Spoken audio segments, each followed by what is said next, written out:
This is a mortifying story coming from Atlanta Black Star. Concerned parents of Black and biracial students are calling for the Marysville Public Schools District in Michigan to take action to protect their children against racist, verbal, and physical attacks at Marysville Middle School. The past month alone, the urgency has heightened after one student not only threatened to kill all of the Black students, but listed them by name.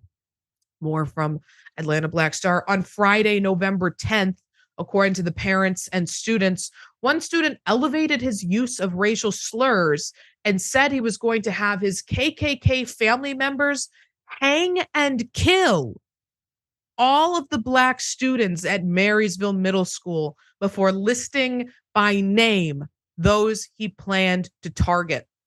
One mother whose child was targeted by the bigoted schoolyard bully revealed that the parent of the student making the threats allegedly arrived at the school armed with a gun. While the incident was alarming in a school district where only 2.7% of the population is Black, it sadly wasn't surprising to the woman. According to her, children of color, including her own, have been grappling with such challenges for years. Picture of this parent, Holly Seismansky, who is white with a biracial child, told ABC 7 Action News, quote, "It was very scary. I was in tears. Like, do I send him to school?" We talked about pulling him out and doing online schooling, going to a different school. It's not fair, though. It's where his friends are. He's always been in Marysville. She also lamented for her son, Devin Kidd. She said, quote, I'm tired of my son coming home or getting in my car after school upset because of something that's out of his control, as simple as skin color, for the way he looks, his hair. She also added that white students have called Devin the N-word almost every day for 2 years. Nothing's been done about it. When asked about how he feels about being bombarded with the racial epithet for so long, he says he is partly scared, sad, and mad. He also says he feels so powerless and unprotected that he stopped looking toward the school administration to protect him. We used to go down to the principal's office. Since that's never worked out, we've just stopped listening and stopped caring, Devin said. Another student who did not want to list her name said it started with small racial jokes and then remarks, and then it escalated to being called the N-word and now the threats. She even noted that when she defended herself in a fight against a student who made the threats, she was given a 10-day suspension from school. Another student was also suspended because of the altercation, but it is unclear if the student who used the slur was punished. She said, I don't feel safe. School is a place where I should be learning, not fearing for my safety. The NAACP has stepped in on the young student's behalf, saying the student has been using race as a tool of intimidation for some time. This is a byproduct of a larger issue. Now, Kevin Watkins, who's the president of the local NAACP chapter, said to Click on Detroit, quote, we are working with the administration to begin to take steps to not only bring about change regarding the individual complaints that have been brought to our attention, but to begin to create change to the systemic issues that have been ingrained in this district for years. Now, here are the members of the district.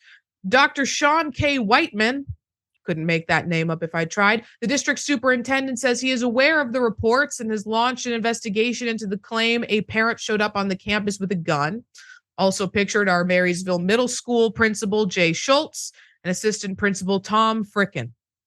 It's him on the right. Now, in a statement to ABC 7 Action News, Whiteman said in part, quote, we are looking into the claim that a particular student's parent came to the school armed. This allegation is being investigated collaboratively with local law enforcement to ensure the safety and security of our school community. We are committed to taking all necessary measures to address any potential security concerns. But Dina, I don't see anything in that statement about the racial harassment that the students in this district, in this specific school, have been subjected to.